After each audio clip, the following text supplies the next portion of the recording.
Shalom, damai di hati. Jumpa lagi dalam kesempatan ini kita ada di channel YouTube Marturia Bukit Kasih Girian Permai. Nah saudara-saudaraku, kita akan merenungkan tentang Injil Kristus bagi kita semua dan saya mengajak kita untuk berdoa. Mari berdoa.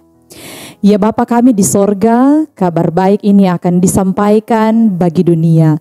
Maka perkenankanlah kami Tuhan, supaya kami menjadi Injil yang menyebarkan tentang berita Tuhan Allah. Serta apa yang baik di mata Tuhan kami lakukan dalam persekutuan menerapkan firman Tuhan ini. Demikianlah Tuhan Allah, Engkau memberikan kami semua kehidupan dan hikmat, supaya kami boleh menafsirkan firman Tuhan ini, serta kami menerapkannya, mengaplikasikannya dalam kehidupan kami, bahkan bagi lingkungan sekitar kami, juga kepada keluarga kami. Maka di saat ini Tuhan, kami akan dengarkan firman-Mu, kabar baik ini. Kami bawa kepadamu doa ini di dalam nama Tuhan Yesus. Amin. Saudara-saudara yang diberkati oleh Tuhan kita Yesus Kristus, perenungan dan pembacaan firman Tuhan kita ada dalam Kejadian pasalnya yang ke-22, ayatnya yang pertama hingga ayatnya yang ke-19. Kejadian 22, ayatnya yang pertama hingga ayatnya yang ke-19 dengan judul dalam Lembaga Alkitab Indonesia, Kepercayaan Abraham Diuji. Setelah semuanya itu, Allah mencoba Abraham. Ia berfirman kepadanya, "Abraham." Lalu sahutnya, "Ya Tuhan." Firman-Nya, "Ambillah anakmu yang tunggal itu, yang engkau kasihi, yakni Ishak. Pergilah ke tanah Moria dan persembahkanlah dia di sana sebagai korban bakaran pada salah satu gunung yang akan kukatakan kepadamu." Keesokan harinya pagi-pagi, bangunlah Abraham. Ia memasang pelana keledainya dan memanggil 2 orang bujangnya beserta Ishak anaknya. Ia membelah juga kayu untuk korban bakaran itu, lalu berangkatlah ia dan pergi ke tempat yang dikatakan Allah kepadanya. Ketika pada hari ketiga, Abraham melayangkan pandangannya, kelihatannya kepadanya tempat itu dari jauh. Kata Abraham kepada kedua bujangnya itu, "Tinggallah kamu di sini dengan keledai ini. Aku beserta anak ini akan pergi ke sana. Kami akan sembahyang, sesudah itu kami kembali kepadamu." Lalu Abraham mengambil kayu untuk korban bakaran itu dan memikulkannya ke atas bahu Ishak anaknya, sedang di tangannya dibawanya api dan pisau. Demikianlah keduanya berjalan bersama-sama. Lalu berkatalah Ishak kepada Abraham ayahnya, "Bapa." Sahut Abraham, "Ya anakku." Bertanyalah ia, "Di sini sudah ada api dan kayu, tetapi di manakah anak domba untuk korban bakaran itu?" Sahut Abraham, "Allah yang akan menyediakan anak domba untuk korban bakaran baginya anakku." Demikianlah keduanya berjalan bersama-sama, sampailah mereka ke tempat yang dikatakan Allah kepadanya. Lalu Abraham mendirikan mezbah di situ, disusunnyalah kayu, diikatnya Ishak anaknya itu, dan diletakkannya di mezbah itu di atas kayu api. Sesudah itu Abraham mengulurkan tangannya, lalu mengambil pisau untuk menyembelih anaknya. Tetapi berserulah malaikat Tuhan dari langit kepadanya, "Abraham, Abraham." Sahutnya, "Ya Tuhan." Lalu ia berfirman, "Jangan bunuh anak itu dan jangan kau apa-apakan dia, sebab telah ku ketahui sekarang bahwa engkau takut akan Allah dan engkau tidak segan-segan untuk menyerahkan anakmu yang tunggal kepadaku." Lalu Abraham menoleh dan melihat seekor domba jantan di belakangnya yang tanduknya tersangkut dalam belukar. Abraham mengambil domba itu lalu mengorbankannya sebagai korban bakaran pengganti anaknya. Dan Abraham menamai tempat itu Tuhan menyediakan. Sebab itu sampai sekarang dikatakan orang, di atas gunung Tuhan akan disediakan. Untuk kedua kalinya berserulah malaikat Tuhan dari langit kepada Abraham. Katanya, "Aku bersumpah demi diriku sendiri, demikianlah firman Tuhan. Karena engkau telah berbuat demikian, dan engkau tidak segan-segan untuk menyerahkan anakmu yang tunggal kepadaku, maka aku akan memberkati engkau berlimpah-limpah dan membuat keturunanmu sangat banyak, seperti bintang di langit dan seperti pasir di tepi laut, dan keturunanmu itu akan menduduki kota-kota musuhnya. Oleh keturunanmu lah semua bangsa di bumi akan mendapat berkat, karena engkau mendengarkan firman-Ku." Kemudian kembalilah Abraham kepada kedua bujangnya, dan mereka bersama-sama berangkat ke Beersheba, dan Abraham tinggal di Beersheba. Demikianlah saudara-saudaraku untuk firman Tuhan. Shalom, damai di hati. Saudara-saudara yang diberkati oleh Tuhan kita Yesus Kristus, ada salah satu film yang tayang pada tanggal 30 Agustus 2023 di tahun yang lalu, yaitu judulnya His Only Son. Saudara-saudara, film yang menjadi banyak peminat bagi orang Kristen ini disutradarai oleh David Helling, yaitu seorang sutradara yang luar biasa. Dan saudara-saudara, film ini diproduksi oleh Commission Pictures dan Road Bricks Production.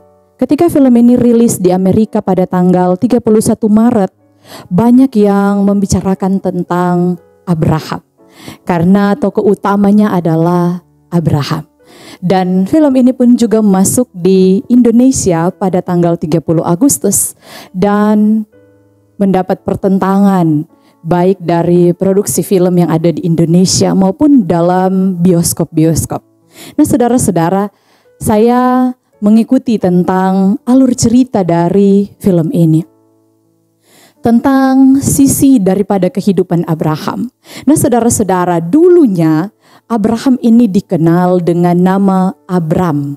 Dan memang nama Abram ini pun juga melatar belakangi kehidupannya sebagai seorang yang mengenal Tuhan. Dalam perenungan kita, saudara-saudara, tema dari minggu yang berjalan ini kita merenungkan tentang tema Gemim, yaitu Tuhan menyediakan.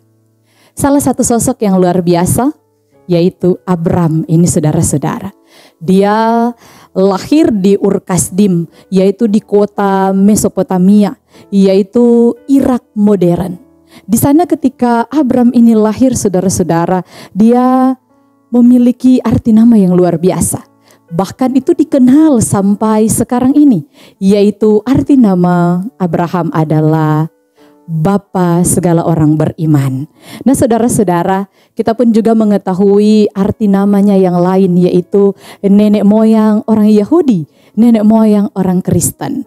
Dan memang Abram ini adalah orang yang taat dan setia. Saudara-saudara, menariknya dalam kehidupan Abram sebelum namanya menjadi Abraham, di usia yang ke-99 tahun, saudara-saudara, Abram namanya diubahkan oleh Tuhan Allah menjadi Abraham. Jadi selama 99 tahun dia menyandang peran sebagai Abram. Dan memang hal yang luar biasa ketika Tuhan memberikan nama Abraham kepadanya. Kejadian itu pun juga Tuhan tunjukkan.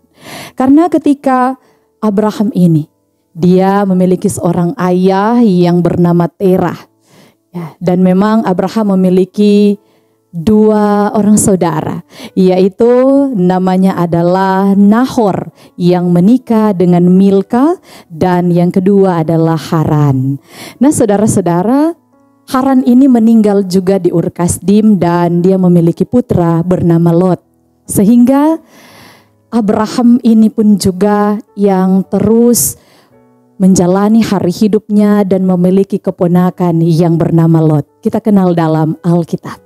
Nah, saudara-saudara yang diberkati Tuhan, Tuhan memanggil Abraham dan keluarganya ketika ada di Ur Kasdim.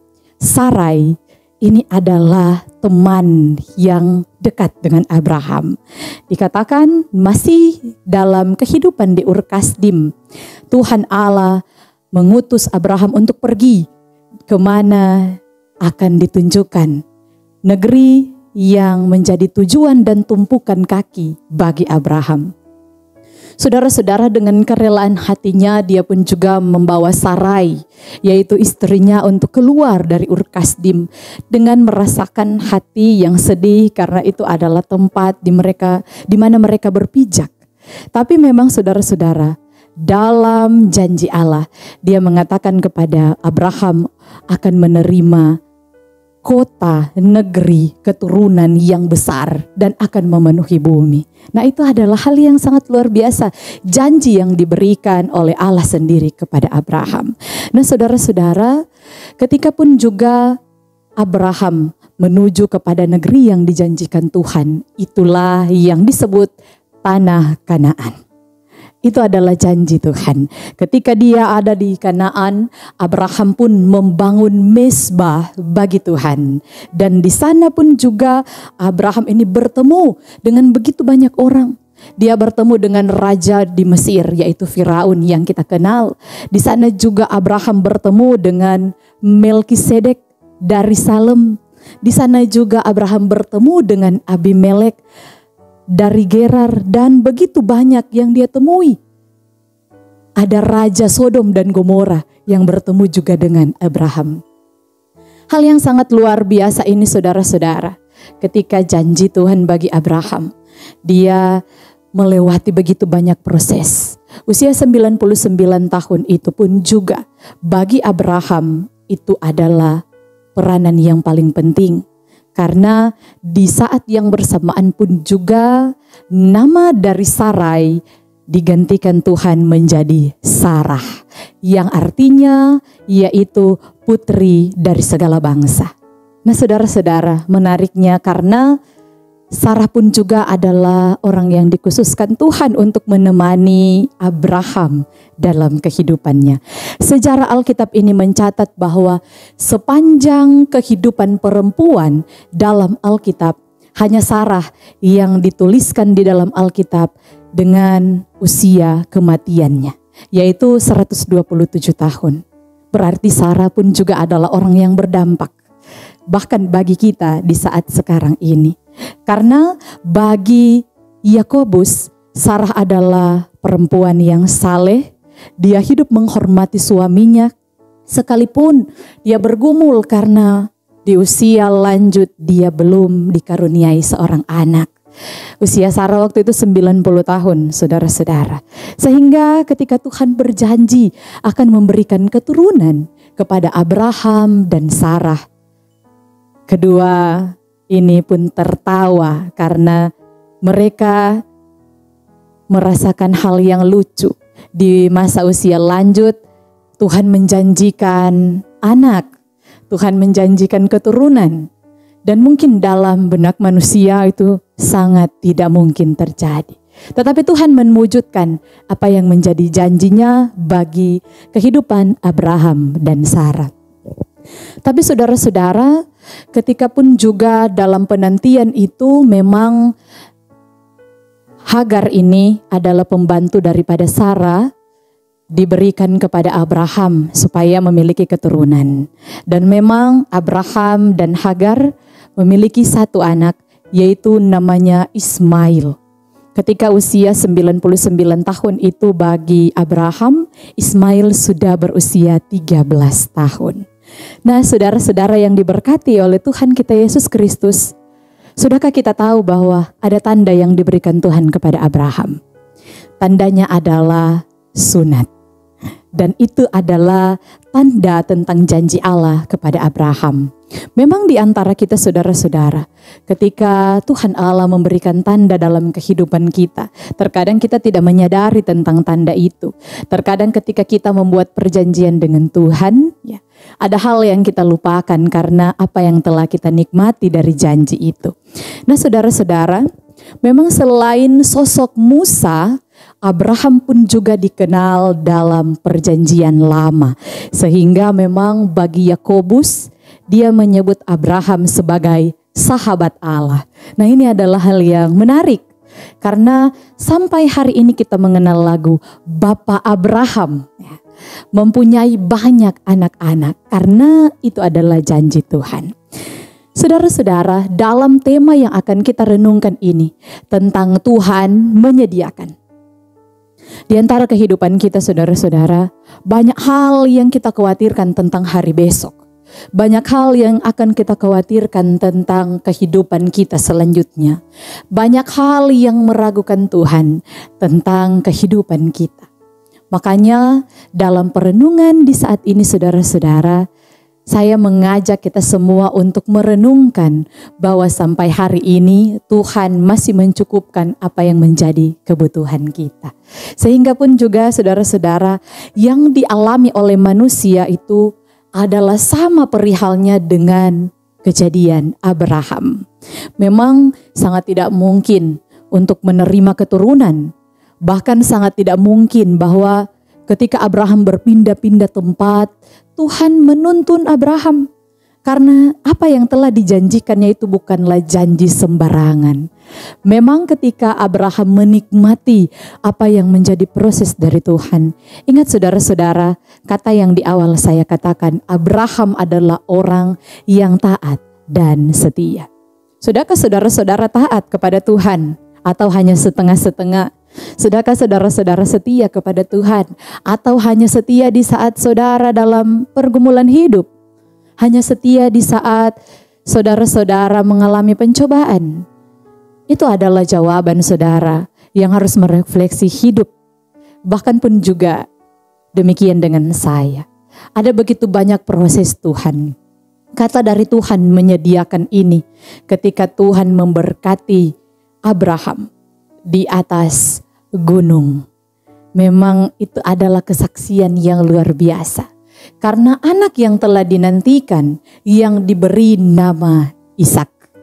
Ishak adalah artinya tertawa.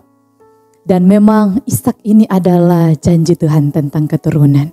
Tetapi dalam film His Only Son, saudara-saudara, memang dinyatakan apa yang menjadi pergumulan dan pergejolakan dalam hati Abraham. Anak satu-satunya diminta Tuhan untuk dikorbankan. Dan memang saudara-saudara, itu adalah hal yang menyedihkan. Apalagi di zaman sekarang ini, Kang.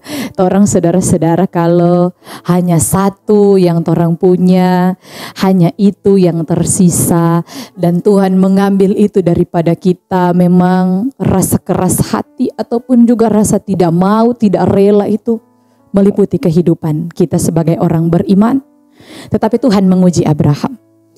Dia menyuruh Ishak untuk menjadi bagian dari korban sembelihan. Memang saudara-saudara, harus kita pahami bahwa tidak ada sembelihan seorang anak. Bahkan pun itu dikatakan dalam kitab Raja-Raja. Tidak ada sembelihan dan korbannya itu adalah anak. Tetapi dalam pemahaman bagi orang-orang Israel bahwa ada kurban anak sulung. Tetapi memang dalam kehidupan beriman, pada waktu itu Abraham merelakan dan dia tidak membantah Tuhan sama sekali. Luar biasa saudara-saudara, kejadian Abraham ini tidak dimiliki oleh orang lain. Bahkan pun jika itu terjadi kepada saudara-saudara, mampukah untuk melewati itu? Anak satu-satunya ini dibawa di gunung dan akan disembelih. Tapi saudara-saudara, hebatnya Ishak pun juga dia bertanya, di mana kambing domba yang akan disembelih? Tetapi Abraham menjawab dengan hikmat di dalam Tuhan bahwa Tuhan akan menyediakan itu. Nah saudara-saudara, bagi kehidupan saya dan bagi kehidupan kita sekalian, Ishak tidak juga membantah itu. Padahal dalam kesaksian firman Tuhan, ketika kayu itu telah disusun dan Ishak diikat di atasnya, itu adalah peranan yang sebetulnya telah menunjukkan bersama dengan Tuhan Ada beberapa penafsiran yang mengatakan bahwa Abraham ketika menyerahkan dan mengorbankan Ishak, dan ketika dia akan pulang dari situ, beberapa penafsir mengatakan bahwa Tuhan akan membangkitkan kembali Ishak. Tuhan akan mengembalikan Ishak karena itu adalah janji Tuhan. Tetapi apa yang ada di pikiran Abraham berbeda, saudara-saudara. Ketika Abraham mengangkat pisau, pisau itu adalah pisau dapur yang biasa digunakan untuk memotong daging. Itu yang diangkat oleh Ishak. Ketika akan disembeli, Abraham pun juga mendengarkan suara daripada malaikat-malaikat. Menariknya saudara-saudara bahwa di saat itu ada kejadian yang besar tentang kehidupan Abraham, yaitu imannya telah lulus di hadapan Tuhan. Approve, ya. Dan itu adalah kejadian yang besar. Segala sesuatu yang Tuhan berikan bagi kehidupan Abraham, Abraham tahu itu adalah milik Tuhan. Makanya dia tidak ragu-ragu sebenarnya saudara-saudara, karena dia tahu Ishak ini punyanya Tuhan. Tuhan akan memberikan apa yang terbaik jika Tuhan mengatakan yang terbaik bagi Abraham. Nah saudara-saudara, di tempat itu pun juga ada domba ya, yang zaman itu menjadi ketersediaan untuk menggantikan Ishak, dan itu pun juga yang disembeli menggantikan Ishak. Dan memang kedua bujangnya yang disuruh tunggu di bawah kaki gunung itu tidak memikirkan memang apakah Ishak yang akan menjadi tersangka utama, tetapi itulah jalurnya Tuhan. Nah saudara-saudara, Tuhan menyediakan sehingga gunung pun itu dikatakan adalah gunung di mana Tuhan menyediakan sesuatu yang ada, yang tersedia, yang tidak dapat dipikirkan oleh manusia. Dan Tuhan menyerahkan kehidupan Abraham yaitu dengan berkat keturunan. Karena ternyata Abraham itu telah lulus dalam ujian. Saudara-saudaraku yang diberkati oleh Tuhan kita Yesus Kristus, dalam perenungan firman Tuhan ini memang ada yang harus saya sampaikan dan sharing kepada saudara-saudara, yaitu rasa percaya itu mahal harganya. Karena rasa percaya kepada Tuhan itu tidak ternilai harganya. Memang saudara-saudara, saya menceritakan tentang seorang pelukis yang berasal dari Jogja. Pelukis ini akan diberikan hadiah ketika dia harus menggambarkan selain gunung dan pohon, bahkan pun selain rumah juga, menggambarkan hal yang random di atas kertas HVS A4. Jadi ketika diberikan kertas dengan hadiah yang menarik, seorang mahasiswa ini pun juga menggambarkan tentang kehidupan dari malaikat yang sayapnya itu terbuat dari daun, dan di sekelilingnya itu ada mata. Ada begitu banyak mata yang dia gambarkan dari sosok malaikat ini. Ketika ditanyakan kenapa ada banyak mata dalam gambar ini, dia mendefinisikan saudara-saudara bahwa di dalam dunia ini tidak ada kata privasi. Karena ketika dilahirkan di dalam dunia ini, rahasia umum itu sudah ada sejak manusia dilahirkan. Sehingga semua rahasia yang menjadi umum itu menjadi lambang dari gambarnya, tetapi maknanya adalah mata hati seseorang menggambarkan kepercayaan kehidupannya. Yaitu ketika pun dia menggambarkan bagian daripada lukisan itu, mata ini menggambarkan kepercayaan kehidupan orang. Jadi dari mata itu terpancar bagaimana orang itu bisa dipercaya, dapat dipercaya atau tidak. Dan memang saudara-saudara, ketika pun juga dalam kehidupan bersama orang beriman, memang tidak ada rencana Tuhan yang gagal dalam kehidupan kita. Guru yang adil itu selalu diam di saat kita umat manusia mengikuti ujiannya. Guru yang adil diam di saat manusia menerima ujian, tetapi di sana dia memberikan jawaban atas tujuan hidup kita. Terkadang kita merasa bahwa jalan yang akan kita lewati, jalan yang akan kita tempuh itu adalah jalan yang tidak memiliki akhir.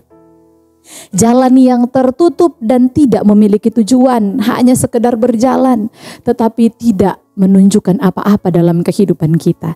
Tetapi bersama dengan Tuhan Allah, Dia memberikan jalan keluar dan menyediakan apa yang kita butuhkan di saat waktu Tuhan yang tepat. Saudara-saudara, saya mengajak kita semua untuk percaya Tuhan menyediakan apa yang menjadi kebutuhan kita. Baik kebutuhan rohani, Tuhan sediakan kita waktu untuk beribadah. Tuhan sediakan waktu kita untuk membaca Alkitab. Bahkan Tuhan sediakan ruang kepada kita untuk berdoa. Karena di sanalah Tuhan pasti menyediakan apa yang akan kita butuhkan ke depan. Demikian pula saudara-saudara, ternyata memang apa yang kita mau itu belum tentu maunya Tuhan. Maka dengan firman Tuhan ini saya pun juga mengajak kita semua saudara-saudara pendengar khotbah dimanapun kita berada. Serahkanlah kehidupan kita kepada Tuhan.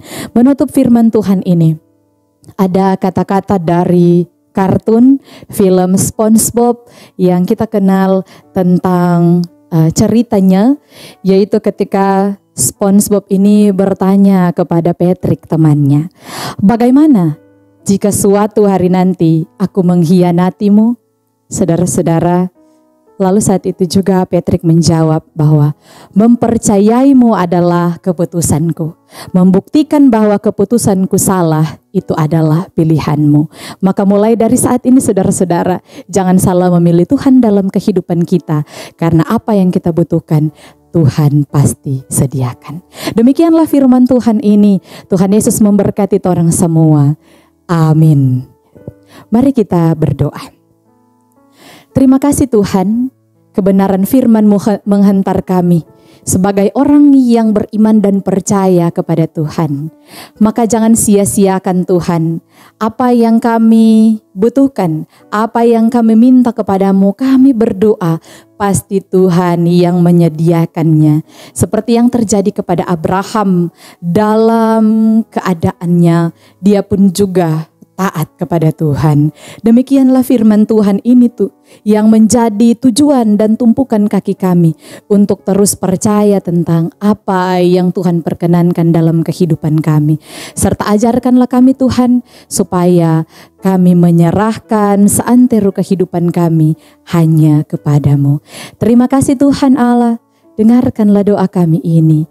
Di dalam nama Tuhan Yesus, Engkau mampukan kami melihat apa yang ada bagi Tuhan. Amin. Demikianlah saudara-saudara channel Marturia Bukit Kasih Girian Permai ini. Kiranya terus jadi berkat bagi saudara dan bagi kita semua. Jangan lupa untuk like, follow, dan subscribe channel YouTube ini untuk terus memberikan warta kebenaran firman Tuhan bagi orang semua. Shalom, damai di hati.